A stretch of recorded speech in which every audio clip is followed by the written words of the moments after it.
Hello. So just a few quick announcements.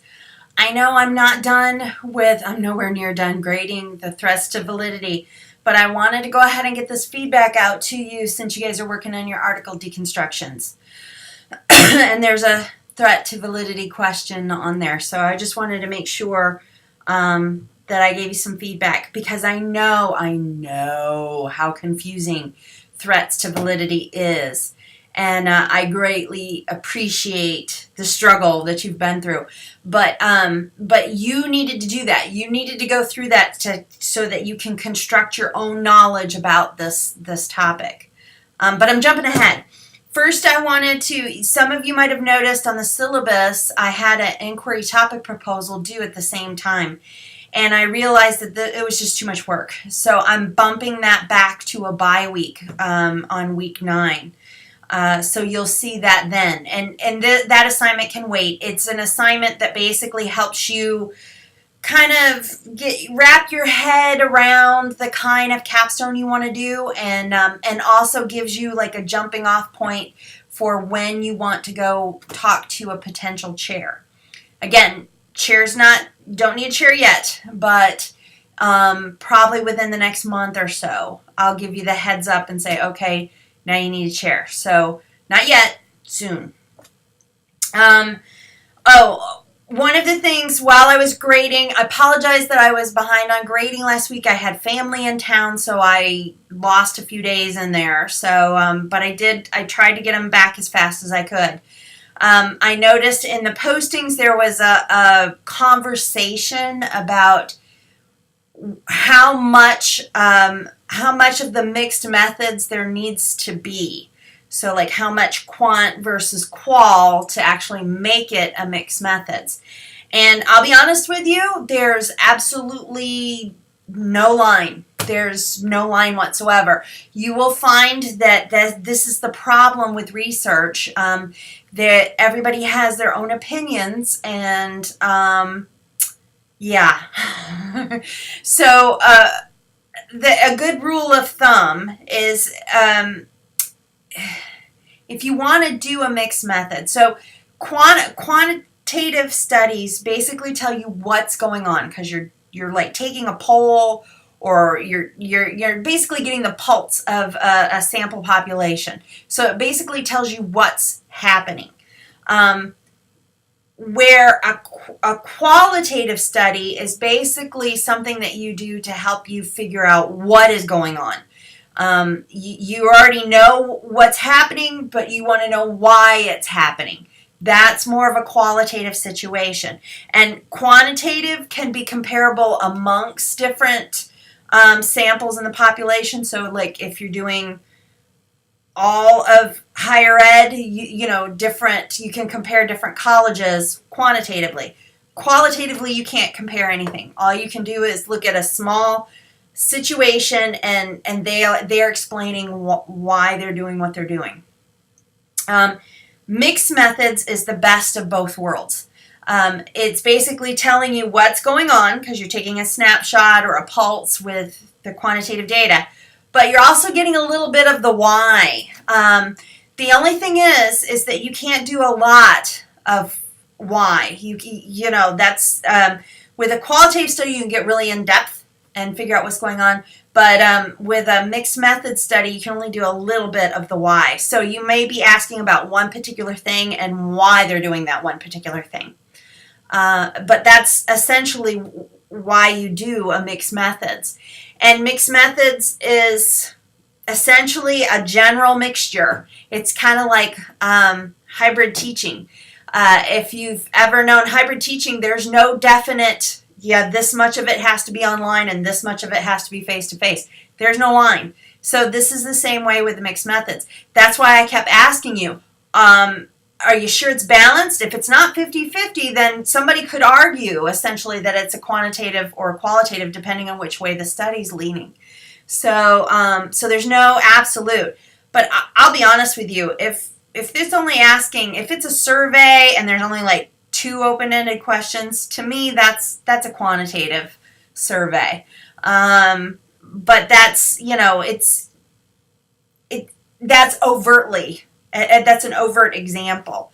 So it does get fuzzy in there, but if most people wouldn't consider it quantitative or qualitative, then, you know, it there's no line. It's basically you got to do what you see fit, and you prepare yourself for getting nailed for it. And to be honest with you, that's what doing research is all about, getting prepared to be nailed for it. That's why I keep talking to you about this is how you protect yourself. This is how you protect yourself. This is how you protect yourself. Because that's all research is trying to figure out what's going on and protecting yourself from all the naysayers, because there's a whole bunch of them out there, and that's all they want to do is tear you down. But that's a whole nother story.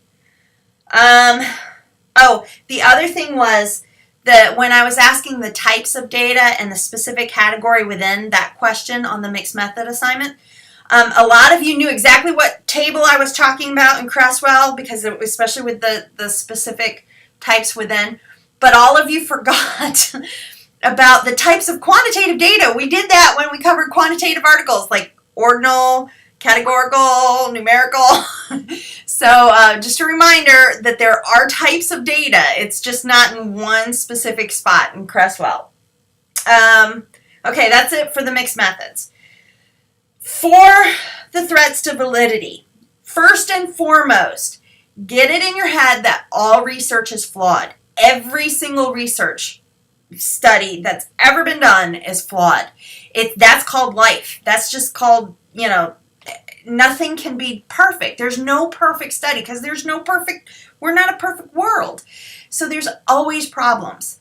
The trick is that if it's a good researcher, they'll tell you the problems because they're trying to be transparent and thorough.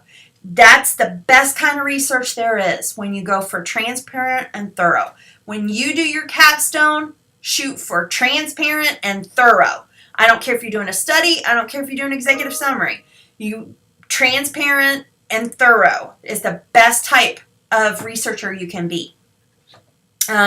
So anything to do with research, if they're transparent and thorough, chances are it's a good article. Now, just because they're not thorough, for example, I just got done reading somebody who said, hey, look, I can't, they didn't tell me how they picked participants. So I, as far as I know, there's a selection bias there.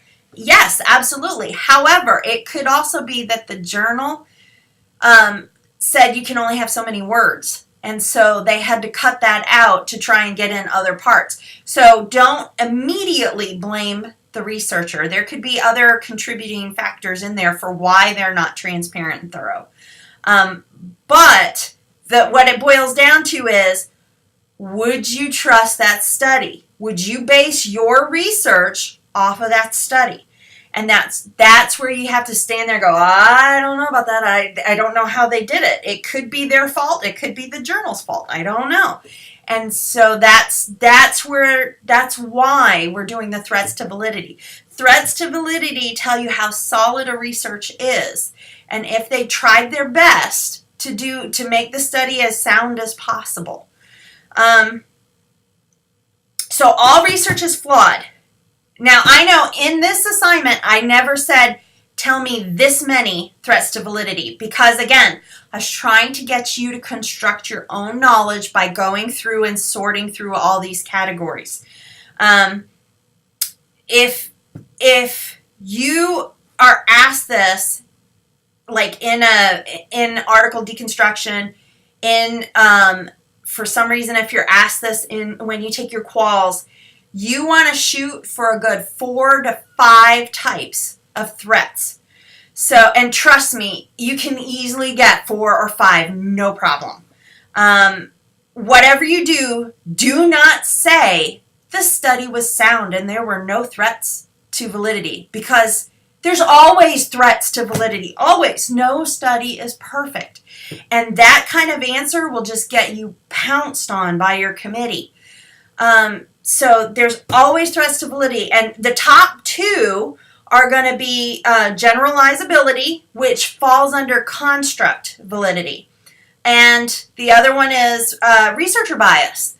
all researchers are biased because they come in with preconceived notions. They try really hard to make sure that that bias doesn't come through, but it still potentially could influence the study. So those are the top two in every single study you'll see. Sometimes they can counteract generalizability, but very rarely can they counteract researcher bias. That reminds me. So I just got done saying generalizability falls under construct validity. Don't worry about the categories. Some of you guys were really tripping on the categories, if it's internal or if it's external. All of these things fall. That's something for somebody who's getting a PhD and who's going to focus on research. You guys just need to understand, recognize different problems. That's all you need to do. So if in your mind you sit there and go, wait a minute, this doesn't sound right, then go reference what kind. Look at different types of validity, either in Cresswell. Wikipedia has got a great fast check sheet for you, or, well, it's not a check sheet, but it's the definition, and you can just flip through the different types and try and match it up. That's all you really need to do for your article deconstruction and your quals. I don't care if researcher bias falls under internal. I don't care if you know that on the quals. None of your other professors are going to care if you know that on your quals. What they're going to care about is that you caught research, you caught the selection bias. That's what they're going to care about. That you can see that, hey, this was a problem. I know this was a problem. And then you went and found the terminology to match it. That's what they want. That's what they're looking for. So don't worry about how one fits into another and, all of that. Because I'll be honest with you, there's very few researchers that know how all the validities fit together. Because a great example is construct validity. Construct validity is how an experimenter constructed the study. Well, that also relates directly with internal. So there's a lot of overlap in there. So that's why I'm not worried, and neither are any of the other professors, about how each of the categories are related. We just want to know that you can spot there's a flaw in that study, and it's called this. It's called this thing right here. That's all we want to know, is that you know how to recognize a flaw and can look it up and see what it's called. So don't trip on, oh my God, I don't know how to figure all this out. Nobody knows how to figure all that out. So just let it go. Let it go. Let's see, what else? Several people had trouble with external. First of all, external means, the reason it's called external is it's external from the researcher. In other words, this is things that happen that's out of control of the researcher. A great example, this isn't a study, but a great example of stuff that's out of people's control. I remember when the Twin Towers went down, and they had one of the Spider-Man movies was just coming out, and on the cover of the poster, or the cover, the advertising for this movie, they had the Twin Towers with Spider-Man doing a web between them. And it really hit people the wrong way to see the towers in a movie poster right after they got exploded. So again, something totally out of their control. How were they going to know that terrorists were going to, attack them? So that's something that was completely out of everybody's control, something that not randomly, but something that happened that nobody could have predicted, nobody could have foresaw, and stuff like that will happen in research as well. Some event, a historical event, or something will happen, and, like, for example, so let's say we did a study and it was the day after the Twin Towers were brought down. Well, people are going to be totally distracted, and they're not going to do very well on the whatever research that we're asking them to fill out. So those kinds of things are external. The researcher has no control over them. Internal is stuff that the researcher did have control over, just like construct validity is stuff the researcher had control over. And let's see. I think that's about it. I will say, though, when you have somebody that is hiding their methods, as I was talking about before, they're not really very transparent or thorough about them. Be careful about using that study in your own stuff. Don't put a whole lot of credence on it, because it's again, as I've been trying to impress into you, just because somebody has published research doesn't mean they know what they're doing. It doesn't mean they came to the right conclusions. It doesn't mean that their study is law. That's not the way this kind of works. It's they're contributing to the conversation about the subject, just like how some you can listen to people talk about politics, and some people you listen to and some people you dismiss as wackadoos because they're just trying to drum everything up and or have flawed opinions on it. Well, this is kind of the same way with research. Not that there's wackadoos in there, but that people might have a flawed study. They might not know what they're doing. They might just be winging it, or they have ulterior motives, like they're going to use this to get a grant, so they need the study to come out a specific way, so then they kind of fudge the methods so that you can't tell that they screwed it up and purposely got these results. So you take every research, every article with a grain of salt. Don't ever take the researcher's word for it. Don't ever say, if they say this is a mixed method study, don't believe them until they prove it to you. If they're not honest with their methods, then be wary about using their results or copying something out of their study, or using a theory that they came up with. Just be aware. Again, I can't stress this enough. This whole class, 811, yes, I'm helping you with your quals. Yes, I'm helping you with your capstone. But more or less, the only thing I'm really trying to do is to armor you so that you don't fall for some of these mistakes, that you don't end up in somebody's crosshairs because you trusted a study too much.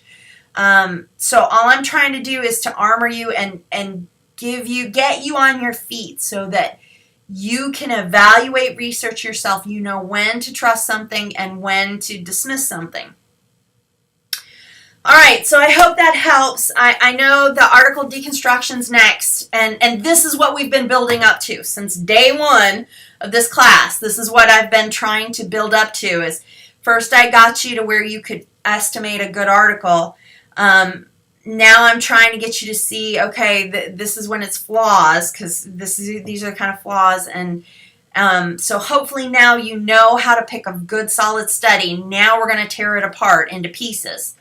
And show that you know how a study works. You know how to set up a study. You know how to evaluate a study. That's what this whole side of it is that you can evaluate research.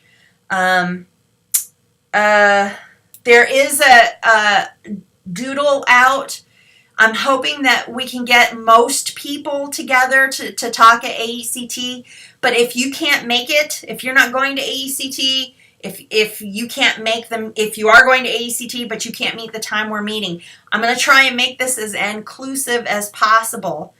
I'll be honest, every time I've sat down to talk, we're at a restaurant, it's very loud and noisy. I can try and conference call somebody.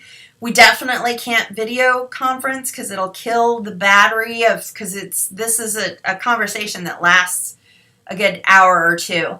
But it's more in a relaxed setting, and you can ask me questions about stuff that you're worried about. But for those people that can't attend, we can do a WebEx, and the people that did attend can also give you their the questions they asked and what their take on it was, and we can all sit down and chat about this. So if you can't be there right when it happens, don't worry. I'll try to make it as inclusive as possible for everyone. Okay, I hope you are recognizing how far you've come. It's only been, gosh, a month, and you've come a long way since we first started. And if you doubt that, go back and look at some of the answers to the questions on the research. You're coming along very nicely, and this is just one of these processes. You just have to grin, bear it, jump into it with both feet, and you know. I wish I had the time to go over each of these pieces with you beforehand, but this is the quick and dirty way of getting you to construct your own knowledge about this so that you can take it and use it. Because this class is all about skills. It's all about what kind of, using what you learn and being able to show us on the qualifying exam. If you have any questions, if you need anything, give me a shout. I'm around, and I'd be more than happy to have a video conference if there's a lot of people that have questions, or that's why I get paid the big bucks. So take care, and I'll see you soon.